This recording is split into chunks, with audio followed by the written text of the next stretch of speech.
What's up, Dolphins fans? We're back on another Victory Monday for the second week in a row. The Miami Dolphins beat the Detroit Lions 31-27 on Sunday. We're going to be talking about that game, same as usual, the positives, negatives.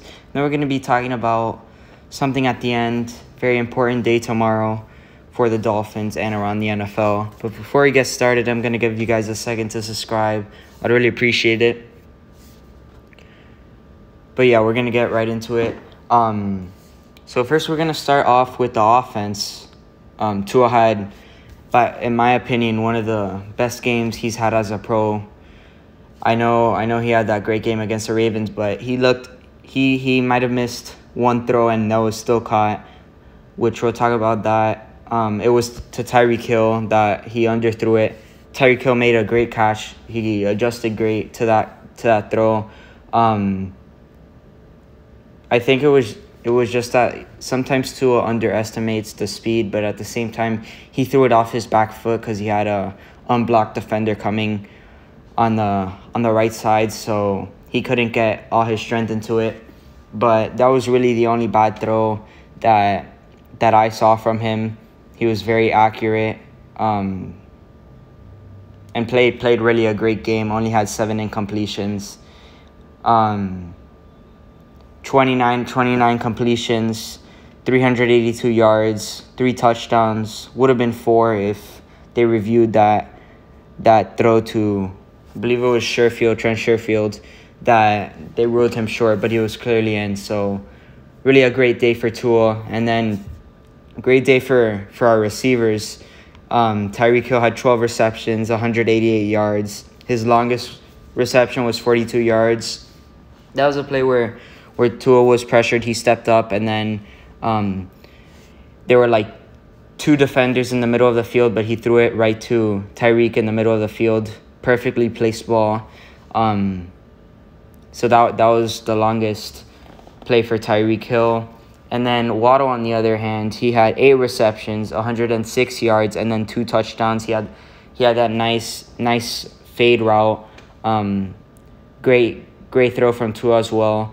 But Waddle had a great game with those 2 touchdowns. He had 9 targets. Tyreek Hill had 14. And then there's a drop-off. Then it was Gesicki had 4 targets, 3 receptions, 38 yards, and he had a touchdown. We'll talk more about him later in the video. I know we made that trade video about our trade targets, who we might trade. We'll talk about him later in the video. And then rushing, we didn't get much going. Mostert had some nice runs, 14 carries for 64 yards. His longest was 13 yards. And then Tua actually had a big run for 18 yards where he broke free, and really he slid. He didn't really take any hits today. I think he got sacked. Let's see. Tua got sacked once, so yeah, he stayed. He was protected. He didn't have any interceptions, so that was good. He actually got sacked twice, but still that he got protected. Offensive line did a great job. Teron Armstead makes a huge difference there. Still some penalties though. That was more on the defensive side, though. We had some penalties on the offensive side, but some where guys were lining up in the neutral zone, whatever. But the Dolphins did a good job controlling the time possession on offense, 34 minutes compared to the Lions' 25. On offense, we had 64 total plays with 476 yards, 8 total drives, and 5 of those possessions we scored. 6 actually, because I think we had 3 field goals. So Tua was very efficient. He had 18 passing first downs. We converted on a 4th down, which it was the first possession of the game. And that would have been another touchdown, just that Braylon Sanders playing in his first career game. He fumbled, It's horrible to see because that's like his first game. Hopefully it doesn't really affect him. I thought we would see Easy Eric Ezukama playing instead of him, especially that we drafted him and picked up Sanders. He was an undrafted free agent, so I would have thought that we would have seen Easy. But overall, it was a great day for the offense on all aspects of the game. Tua, like I've been saying, he had a great game. I think this was his best game. He had no mistakes over in the he had, let's see. So he had all his 3 touchdowns were more than 15 yards. And he threw for 382 yards. So yeah, so another thing that was brought up to me was that, yeah, Tua might have thrown for 382 yards and 3 touchdowns, but most of his yards came from yards after the catch. There was only 72 yards after the catch this game. So he still would have been over 300 yards, but yards after the catch, and that's part of the game. So really, you can't take that away from him.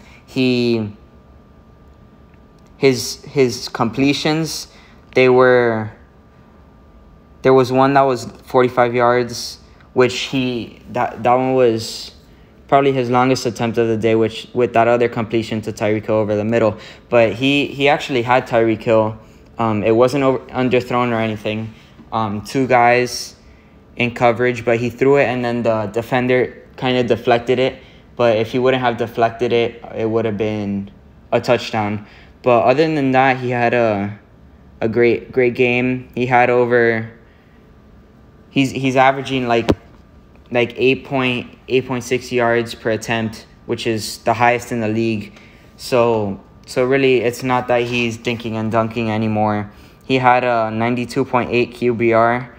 So that's good. So really very impressive game from Tua. A sign of things to come. Hopefully he continues to stay healthy, and really he's our guy for the future. That's what I'm hoping. So yeah, and then on defense, it was a struggle right out of the gate for the defense. The first drive of the game, Lions came down and scored in only 5 plays in less than 3 minutes.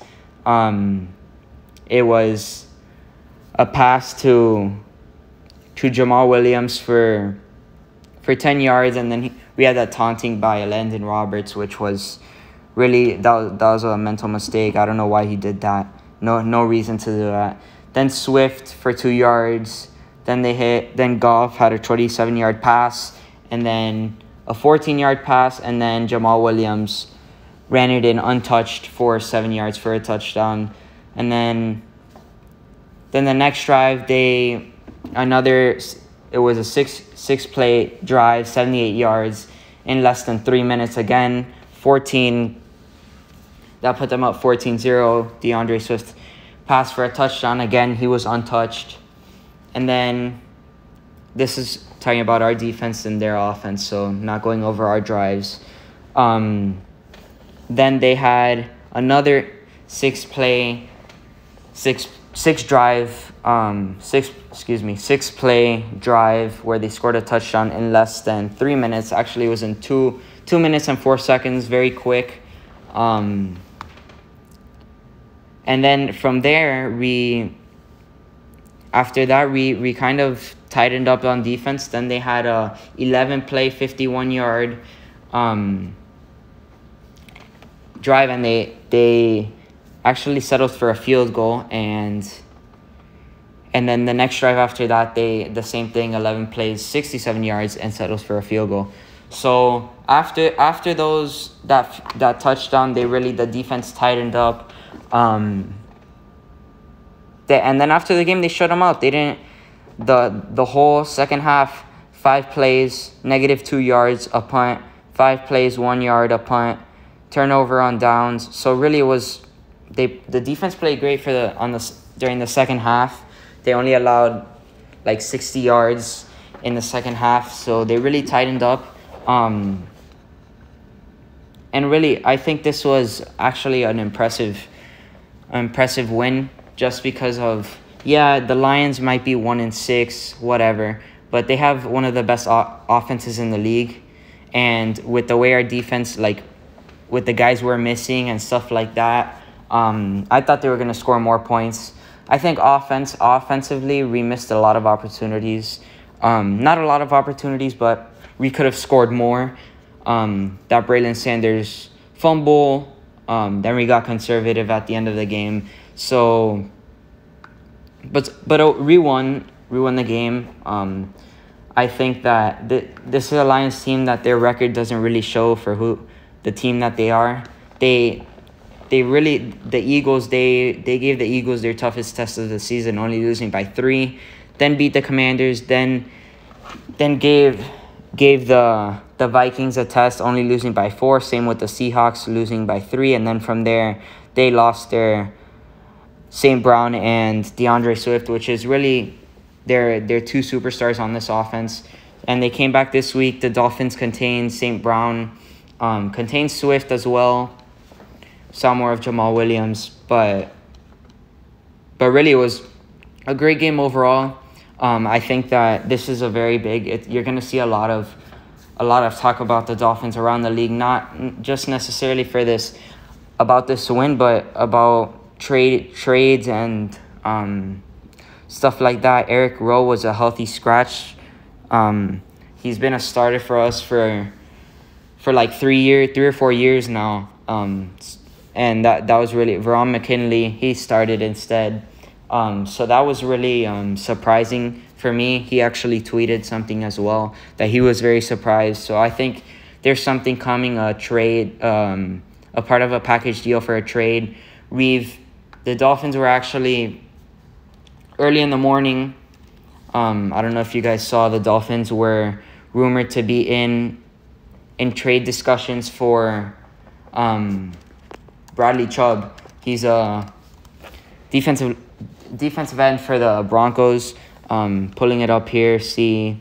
So the Dolphins and the Jets it was reported that they were considering trading a first-round pick for Bradley Chubb. We definitely need someone on the defensive line to add to that group, because we haven't been able to put pressure. We only got 1 sack on Jared Goff. So we need something that's gonna help us on that defensive line. He has 5.5 sacks this year, 11 assists. So in his total career, he has 26 sacks. He's been in the league for 4 years, so he's about to come off his rookie contract, so they might try and get something for him. I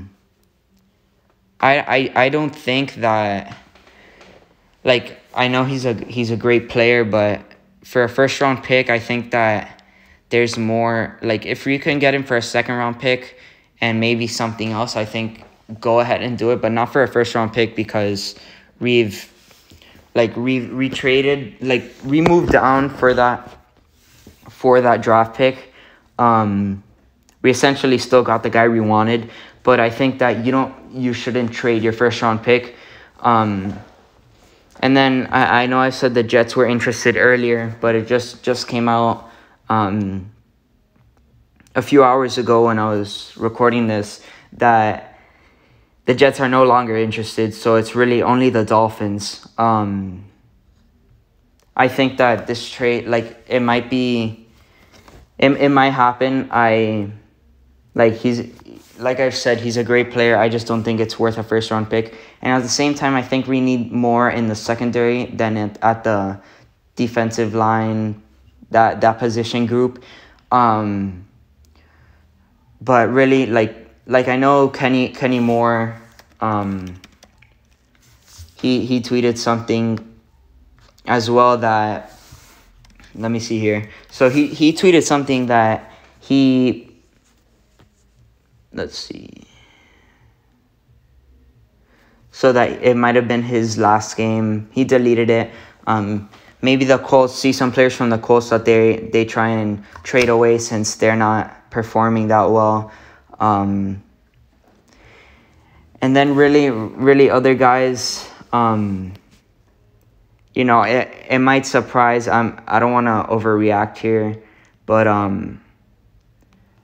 actually, yeah, no. I was gonna say that maybe Najee Harris gets traded or something, or some main piece on the Steelers, like Deontay Johnson, because that offense is non-existent. And really he's like less than 50%. He's about that 50% range of like rushing attempts and really on the field, being on the field. So I know it'll be a shocker for a lot of people, but if that happens, just I told you so, that might have happened, because I think that's really a possibility. Maybe the Steelers get offered a first-round pick, and really they just want to rebuild. I know they're in that rebuilding phase, but I wouldn't be surprised if they do something like that. But really, that's about it. It was a great game for the Dolphins. They came out on top. This week we have the Chicago Bears. We travel up there. I should be giving you a video on Wednesday. Wednesday, definitely I will drop my any reactions to the trade deadline. Like I said, I fully expect us to at least get one player that is gonna make a difference for us. And then on Thursday we'll have our game picks for the week. And then on Friday we'll have our Dolphins predictions. So that's really this week. If you guys got this far into the video, I appreciate you guys watching. That's the end of the video. Also, if you guys want to check out my second channel called Sports Daily, we just post sports content on there, just videos there. So if you guys want to check that out, interested in that, I would appreciate that. But other than that, that's the end of the video. Thank you guys for watching, and fins up.